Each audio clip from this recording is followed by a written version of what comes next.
Subscribe the channel.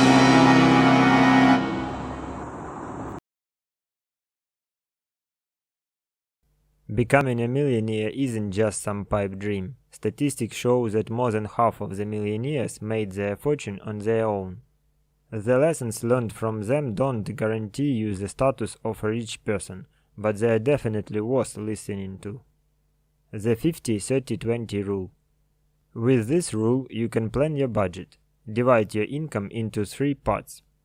The first part is the expenses of basic necessities.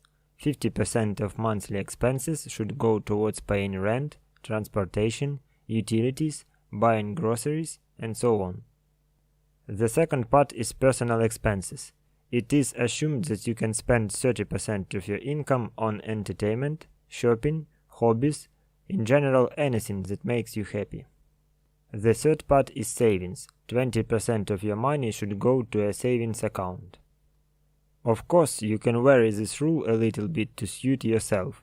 It will be especially helpful to increase the percentage of money that you will be saving and reduce the percentage of cost essentials.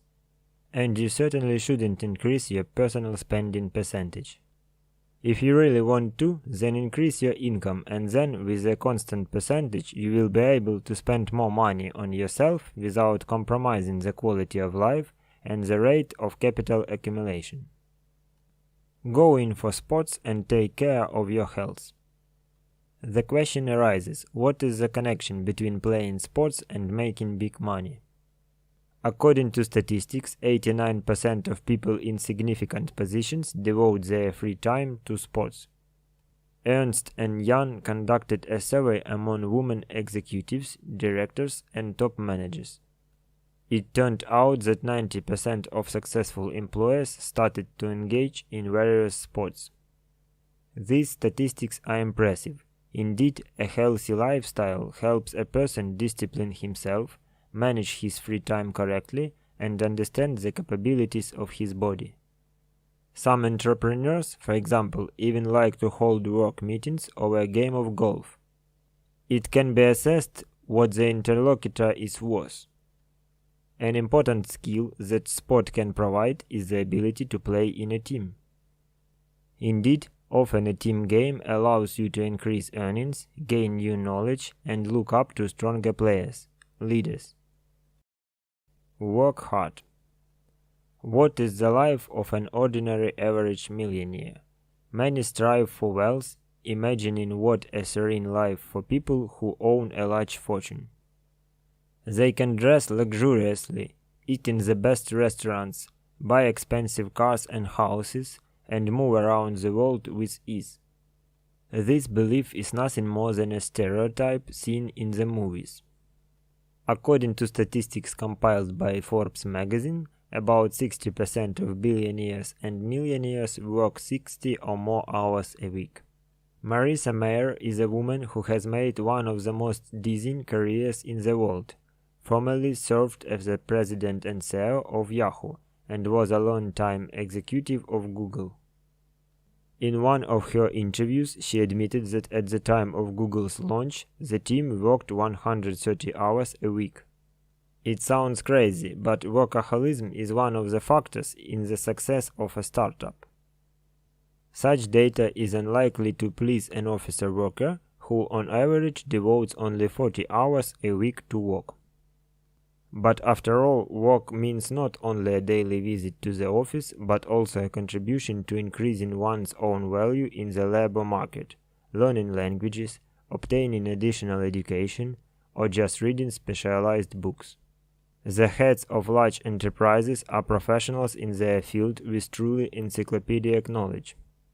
Therefore, one should rather be afraid not to overwork, but to underwork. Be disciplined and determined.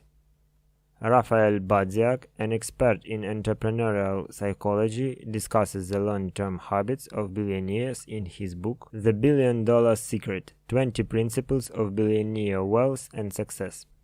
He spent 5 years interviewing 21 billionaires, each of whom made their own fortune.